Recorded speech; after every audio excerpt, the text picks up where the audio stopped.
This is the good guy's guide to the dark art of ripping off your business partners.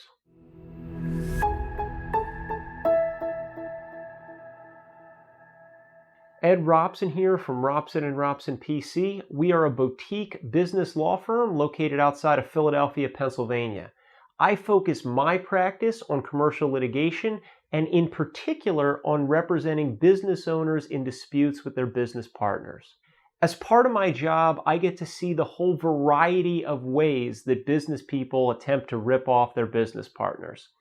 And today I want to share with you one of those techniques, not so you can use it on your business partners, but so that you might be better able to see it and prevent it in the event that it's happening to you. The technique I want to talk about today is the bad faith exercise of a capital call.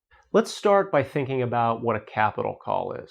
In most closely held companies, when you form the company, you invest some money in exchange for an interest in the company, whether that's a share of stock, whether that's a membership interest, whether that's a limited partnership interest.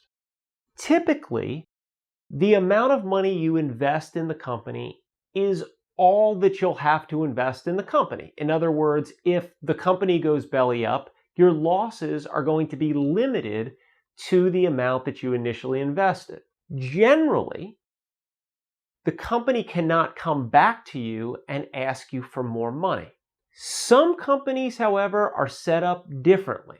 Some companies have a provision in either their operating agreement or their partnership agreement known as a capital call. And a capital call provision allows the company to come back to its owners and require them to contribute additional money to the company. For example, if the company needs $1 million in cash, it may make a capital call of $1 million.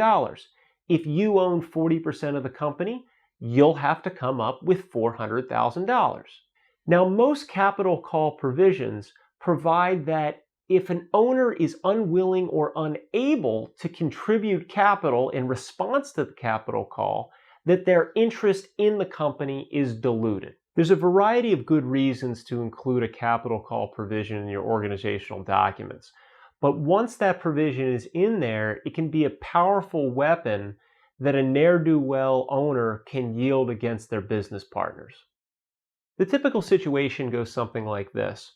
A company has a capital call provision in their organizational documents that provides that a shareholder or an owner's failure to answer the capital call will result in the dilution of that owner's interest. There's a majority shareholder who has the ability to exercise the capital call. The company may have incurred debt to a third party, to a bank, for example, and the majority owner knows that the company is doing well and is going to do well in the future and wants to keep more of the profits, the anticipated profits, for him or herself and not have to share it with their business partners. They decide to repay the company's debt even though it's not due. They decide they're going to prepay the bank to pay off the loan, and the way they're going to do that is they're going to make a capital call. They know that the minority interest, the minority owners can't answer that capital call. So by making that capital call, they intend to dilute the minority owners of the company. When the majority owner makes the capital call, the minority owners are unable to make the call and have their interest diluted. When the business does well in the future, those minority owners have been diluted and are unable to share in the upside that they would have been able to share in, but for the majority owner's bad faith exercise of the capital call. So that's one of the many dark arts that we've seen used to rip off business partners.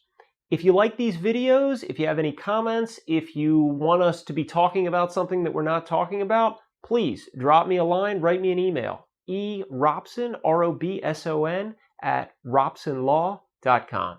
Thanks.